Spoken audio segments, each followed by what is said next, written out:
Good to see everyone here tonight. We're going to begin our program with a presentation entitled "A 3D Visualization of Land Use in the Upper Delaware Corridor."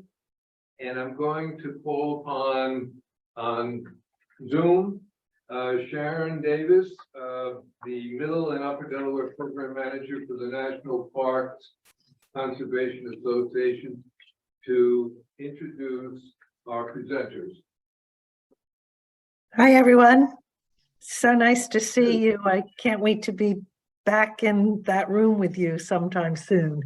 I'm Sharon Davis, and I am the Delaware River Program Manager for the National Parks Conservation Association, and which otherwise known as NPCA.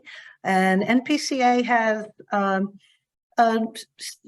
probably about a decades-long involvement with issues in the Upper Delaware River. Of course, we exist to advocate for national parks and for additional funding, but we also manage the Scenic Wild Delaware River Geotourism Program, which is a National Geographic endorsed program that encourages visitors when they come to the adjacent communities to our national parks to go to the local businesses, our farmers markets, our community fairs, our local B&Bs, and to spend their money with the people who have always lived and are attempting to sustain the sense of place that is, in this case, the Upper Delaware region. And also, the Upper Delaware Council has been a founding member of the Scenic Wild Delaware River Geotourism Program. So we have, a relationship going back. Also, NPCA, working with the William Penn Foundation, has dedicated some of our William Penn Foundation grant money to assisting the UDC with such things as last year we helped you put your project review book online and get your project submission forms digitized, and also helped you facilitate your planning retreat. That was, I think that was with pandemic, I'm not sure anymore what year things took place. And the project that I'm about to introduce kind of grew out of our continuing interest in helping to support the UDC and the work that you do. And so I being like not an expert in things like zoning or climate impact, I know that I personally have seen visualizations that drive home the point and the need for good zoning, for planning, for flooding, for storm impact. So we found Dr. Claire Jantz and Alfonso Yanez Morillo at the Shippensburg University Center for Land Use and Sustainability. And we asked them if they could make for us to share with you. And this is the first one of several that we may be doing, some sort of 3D modeling showing what full build out to existing zoning might look like. And our original plan was to do 2 towns and 2 townships, but we were probably just a little bit more, we were biting off more than we could chew. So we settled on 1 town in New York and 1 township in Pennsylvania. But as they explain the project, I think you will understand the usefulness of having something like this as you move forward in planning good zoning in your region. And with that, I'd like to introduce Dr. Claire Jantz and Alfonso Yanez Morillo. Thank you, Sharon, and thank you to everyone who's here. It's really great. I mean, I wish that I'd been able to come up and be there in person, because I always love to visit your part of the world. But I'm glad to be joining the UDC again. You probably thought that that you'd seen The Last of Us with our last GIS tool that we developed, but Sharon popped out of the woodwork and got us re-engaged in the Upper Delaware, and so we're really happy to come back and share our latest work with you. I'm going to have Alfonso start out with the presentation, but can we have permission to share our screen? Yes.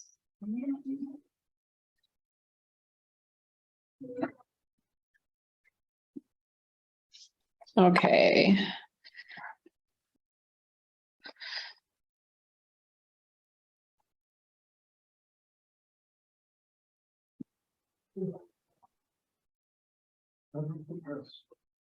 Okay, so Alfonso is going to give an overview here of the work. This is mostly work that Alfonso did. He's our research analyst at the Center for Land Use and Sustainability, and is kind of our technical expert. And so I'll let him kind of give an overview of the work that he did, and then he'll hand it over to me, and I'll give you a tour of the tool. So take it away, Alfonso. Good night, or good evening, better. I'm going just to talk a little about the process I follow to generate and create this map. As Sharon said, this is a tool that pretends to be helpful for officials or everybody in the area that tries to start planning. It's not now that it's a real plan tool, because it's just a hypothetical future, but it's something that can grow based on what you are thinking the future. So it's not close. Everything can be changed. So the first thing is why a 3D map?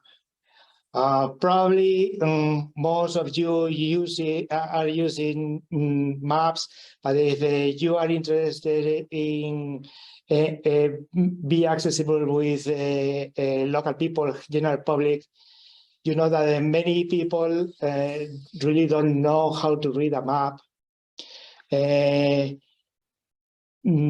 Traditional maps are difficult to interpret sometimes because the symbology is strange.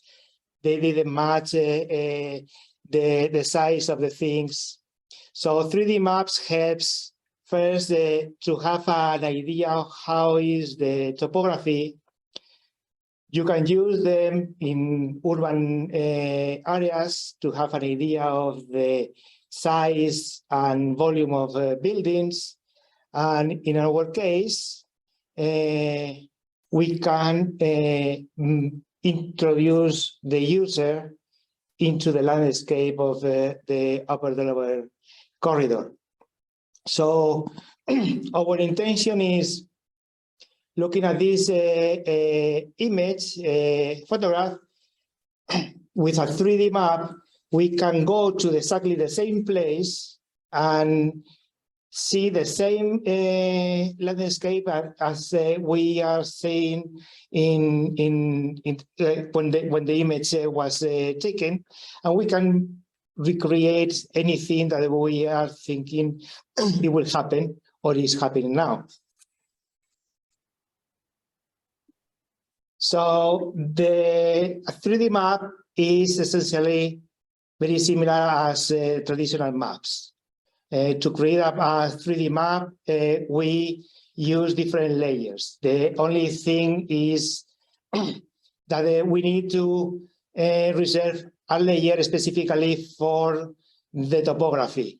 That is what makes the context of three-dimensional aspects.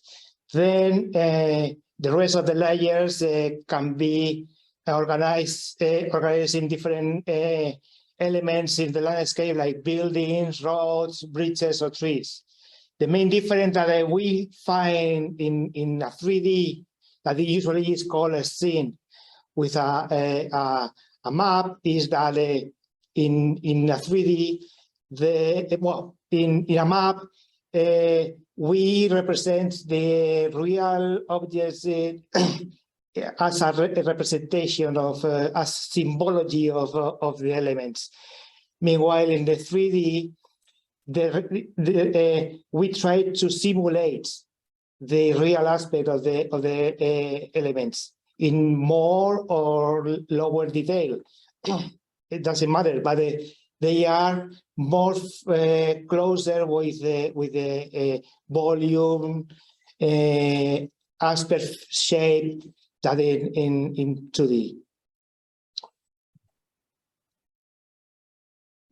So our work is based completely in LiDAR. LiDAR is the starting point for creating every layer in our map. Probably you know what is LiDAR. But LiDAR usually comes as a cloud of points that has three coordinates, planar coordinates and heights.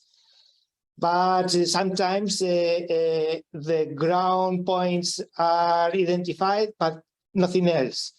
So working with that and try to recreate the elements in the landscape, we need to classify the points in the LiDAR. At least the three, for our interest, three different groups, the ground points, the buildings, and trees. So there are many algorithms that can classify different types of points, but never they are very accurate. As we can see, here there are some points that were classified as buildings, but many of the points that belongs to a building are missed, and especially in this situation where buildings are hid partially by trees, is difficult for algorithms to differentiate what is the point of a tree or the points of a building. So we have to, as the first step, to make a classification of all the points in the LiDAR. Once we have the points, we create the different layers that compose the map. The first one is elevation. We always start with elevation because it's who put the basis of everything. Also, because we use some data that is generated with this elevation later in the creation of other layers. So it's very easy, straightforward to create the map. This is the aspect of a terrain model. We generated three models: the terrain, that is what we are looking at, but also surface. When we are talking about surface, is the surface of the terrain plus the other elements in the landscape. Maybe a bridge, buildings. We can define the surface only of the trees. Those surfaces are very important, and the heights. We calculate heights of all those structures on the ground. Some derivates from the terrain are slope and aspects, and those will play a role to identify areas for buildings, and also to model the buildings itself. Next step is to create the buildings. So again, from the classification of LiDAR, our first objective is to identify the footprints of the buildings. Footprints are important because we create buildings basically directly from those footprints. Although there are more steps, but this is the idea. Polygon can be raised as a building. So with the classification, we delimit what are the footprints. Footprints inside, we use the heights. We can use the slope and aspect to identify different parts in the buildings, planes, lines of transition lines, and we see that the buildings are not simple elements. It's not like the box with a roof. They are sometimes very complex to modelize. So we need to split the building in different parts. Those parts are going to modelize independently. We extract the information that will help to know the form of this part of the buildings, to create blocks of the buildings, and all those blocks together forms the building with different rules. This process is very, but it was is difficult to automatize. So requires a lot of human interventions. Is not, if a roof has a different orientation, you have to be sure that the orientation is the correct one. Roof has different shapes. So all those steps requires at least a minimal human intervention, more or less. So for to recreate the more or less real form of the buildings, I focus on not on all buildings, but the most important, the most remarkable, as St. Grey Museum, but also churches, big houses that are very exposed for the public. Those buildings were deeply modelized. We didn't wanted to be completely detail of all the building, all the windows, doors. No, what I wanted is to recreate the shape, the correct shape of those buildings, because once you are navigating in the map, are the type of references that you use to situate or to identify specific elements. But this is the current buildings. We also need to create new buildings of a hypothetical scenario. I want to remark that is a hypothetical scenario. So there is no current plans for this growth. It's like I sit and saw on the empty map, and I say, well, here I can build. Here probably not. So the first question is where to place those future buildings. So our approach is a parcel approach. That is that the buildings are distributed based on the parcellation that is behind. So what I try is to create first maybe parcels that they can be existed in the future, in a possible future. So we have two types of buildings to fill, or the parcels to fill.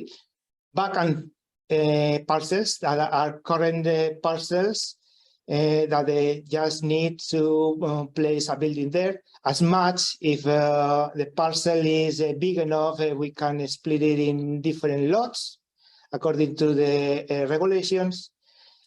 But there are many areas with big parcels that can be developed from scratch. So first thing is to find areas that maybe can handle development. And those areas will be developed independently. Main criteria is if they have flat areas, or they are accessible, they are similar or to current developments. So from them, I created the roads. The roads are the bones of the new developments. Those colors means different zoning areas. Different zoning areas are different developments because theoretically different regulations. And roads, I try to be the less arbitrary as possible. So I try to follow current dirty roads or service roads there, or I try to follow, as you can see there, the same pattern as it was in the current developments. So roads defines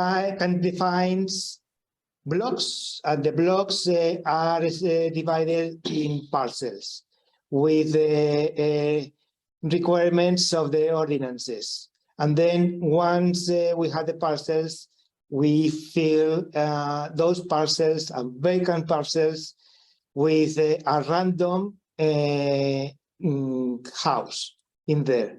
The random means that not all the houses are going to be the same shape, nor orientation or size, just to be a little realistic. And the final layer that we are talking about are the trees. We need to identify trees. Initially, I plan to assign a 3D model for each tree. Unfortunately, that was difficult to handle because the 3D models uses a lot of resources in computer resources.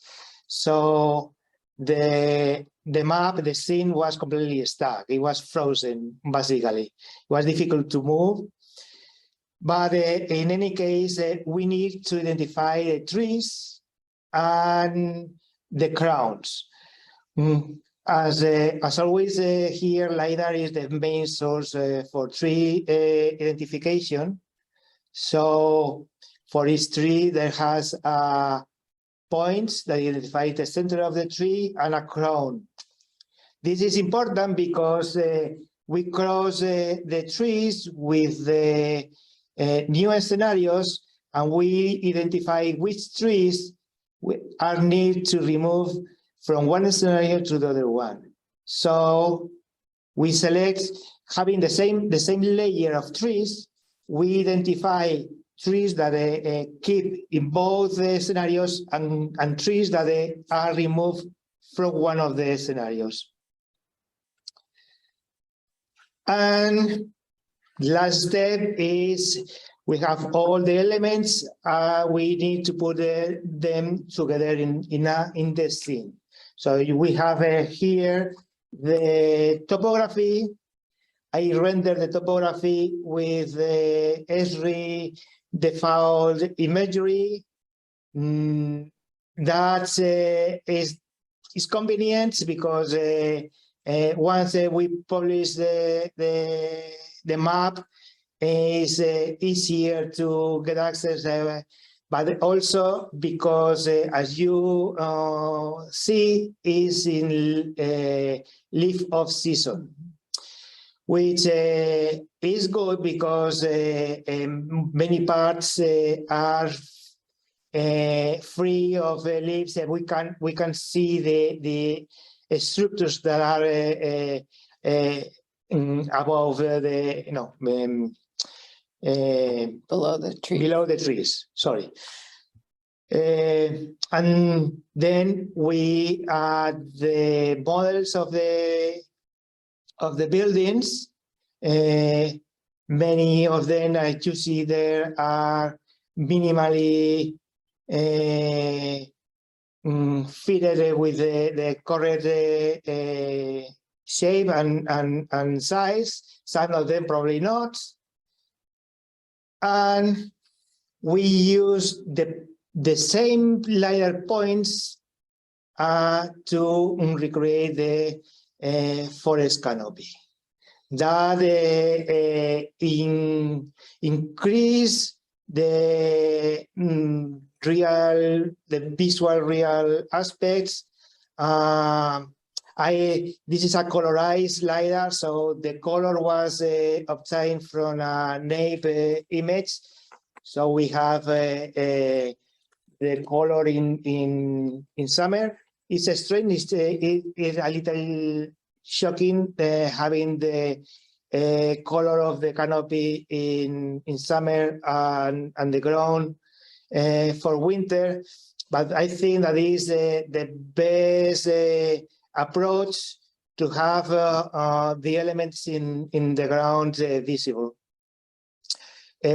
Also, we had to take into account that the points, the LiDAR was taken in winter.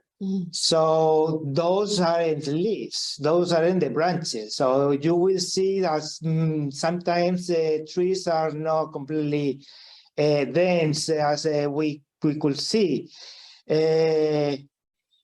But this is the thing, that those points were taken during leaf off season. And we created two maps or two scenes for each municipality. One is the current situation right now with LiDAR, last LiDAR. Sometimes if the LiDAR didn't have the last building and it was detected, I edited manually that building.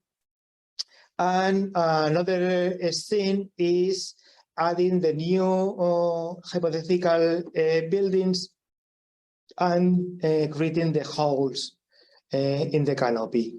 those scenes were combined in an app. Were published as a web map, and then were wrapped in an app to compare. So once you are navigating in one of the scenes, you are seeing the same area in the other scene. And coming back to the beginning, the scene, as I said, permits us to go to the same place as the image was taken and see the recreation of the same image. Okay, so that is all the technical background that went into building this. And what we did was to, as Alfonso said, to put this into a story map. And I believe that this will be hosted on the Upper Delaware website. So this should be publicly available, or on the UDC website rather. So we actually also had a student work with us, Kyle Myers, to do some of the background material for the story map. But we kind of give an introduction to the corridor.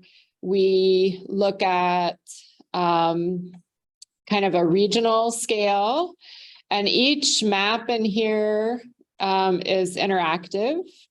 So at the kind of regional scale, we did current land use. Let me get, I can do it here. So for, again, any of these maps, you can click on them and then you can zoom in and move around.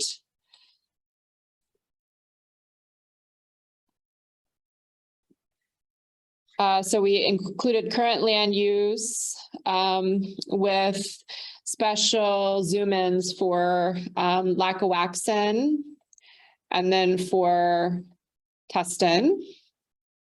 And as you guys know, most of this area is forested, and development has not been happening very quickly, especially along the corridor. So another thing we included here is kind of looking at recent change within the region. And this map will show you, it's color coded based on the change between 2001 and 2019. So over that 18-year period, if there was no change, then it's this dark green. Where it's pink, those are places where there's urban change coming in, and other colors for other types of change that occur. So these are just here to kind of provide a little bit of background about, a little bit more background about the study area, and to give the context of how it has changed in the recent past. We also included some data about growth pressure in the region that we did, if you remember, over 10 years ago, we did a study to model future development in the Upper Delaware corridor. And so these growth pressure maps were developed for that project. And again, kind of emphasize where there is pressure for development. This isn't projected development, it's just places that are suitable for development, places that are closer to New York City, places that have appropriate slope and soils and so forth. And it just gives an idea of what places are suitable for development. And then, as Alfonso said, what went into visualizing build out was, well, obviously one of our main inputs to visualize was LiDAR, but a lot of the rules that came with how we quote unquote develop the landscape came from the zoning regulations. And so here we have the zoning maps for Lackawaxen Township. And on these maps, if you click on it, it will, tell you what the zoning district is, and then there's also a link that will take you to the current ordinance. The rules that we came up with for developing, we actually combed through the zoning ordinances and compiled all of that information into a spreadsheet that Alfonso then used to kind of determine things like minimum lot sizes, offsets, distance from lot lines and things like that, and as well as, you know, where things couldn't be built or where they could be built. So, so we did that for all the townships that we worked on. Again, just to kind of you figure out what the zoning says about where we can and can't build things and how they can be built. So we provide the zoning maps for both Lackawaxen and Tustin. And then these are the maps, and I sure hope that our feed is coming across on a slow network. These can take a little bit of time to render. And this map is for Lackawaxen. And again, these you can blow up here to look at them in more detail.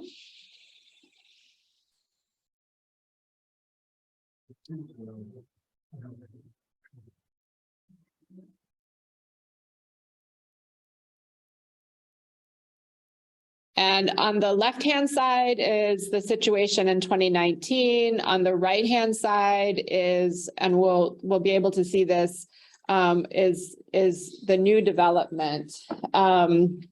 Places where it's white or gray are kind of outside of the study area.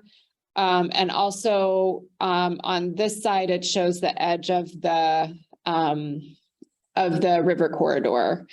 So this is actually, Sharon, I think. So here you can zoom in. And we can pan around. I think this is close to the Zane Gray house, if I'm not mistaken. Yeah, there it is. Yeah, that's it. So you can zoom in pretty close. You can use this tool here to kind of change the aspect. So you can look at it, you know, from perpendicular, or you can, you know, shift it around like that. But again, for the Zane Gray house, that was one that Alfonso spent some extra time to make sure that it looked right. But some of the other buildings are obviously going to be more simplified. And again, we focused on the whole area within each of these townships that was along the river corridor. And I'll just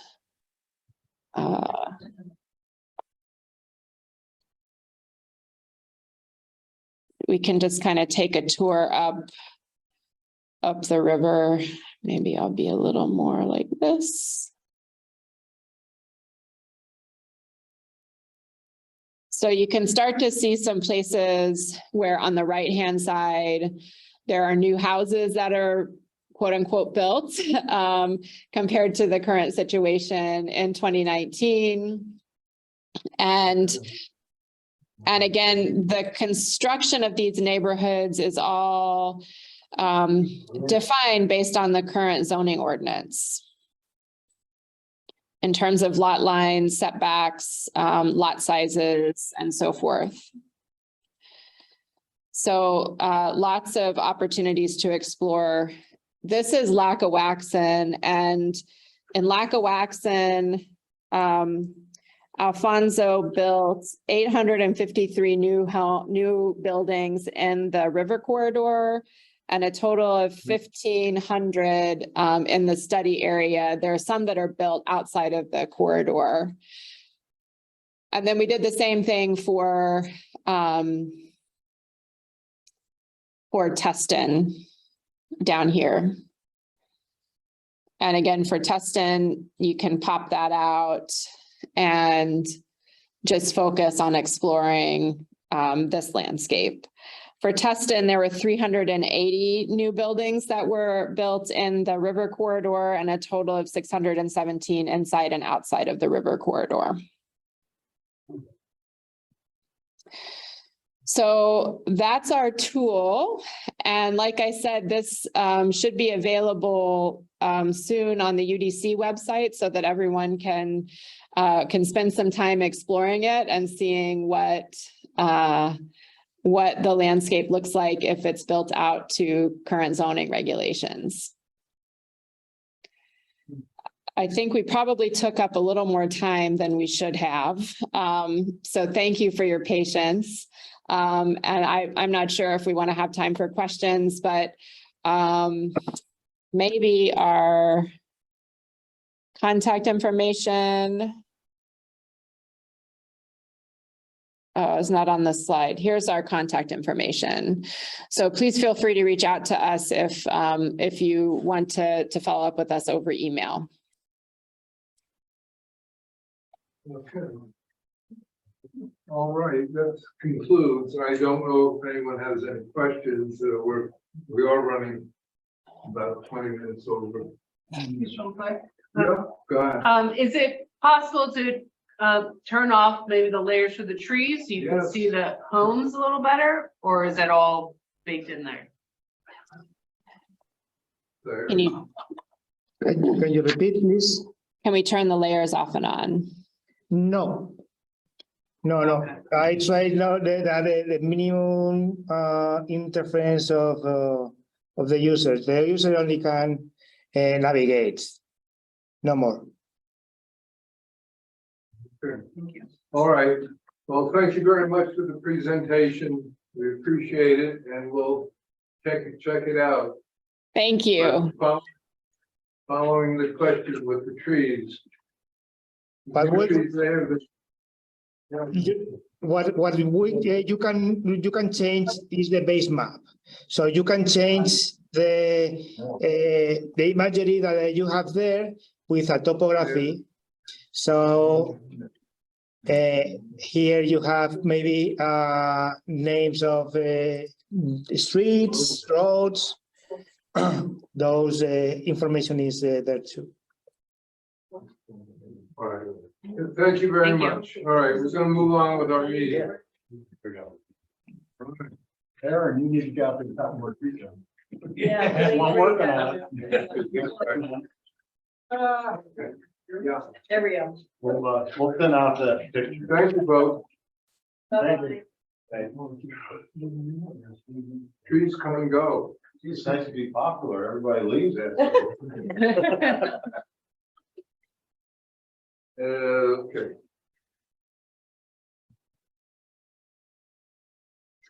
Well, we have our item 4 is the approval of the November 3rd meeting minutes, and they haven't been completed or distributed, so we're gonna defer that to January. Okay, and I'm gonna also make the same comment with respect to item 6 committee reports, because those committee reports also are backlogged: water use, project review and operation. Those minutes are not available. So look for them in your email during the month of December, and hopefully we'll have catch up in January, hopefully. Correct? Okay. The public apparently has left. But is there any public comment on the agenda? Is there anyone else here? Yes. Oh, it's not public. Good. Okay. All right. Public is happy apparently. We're gonna move on to that. So, unless anyone has something to say about, the committee reports or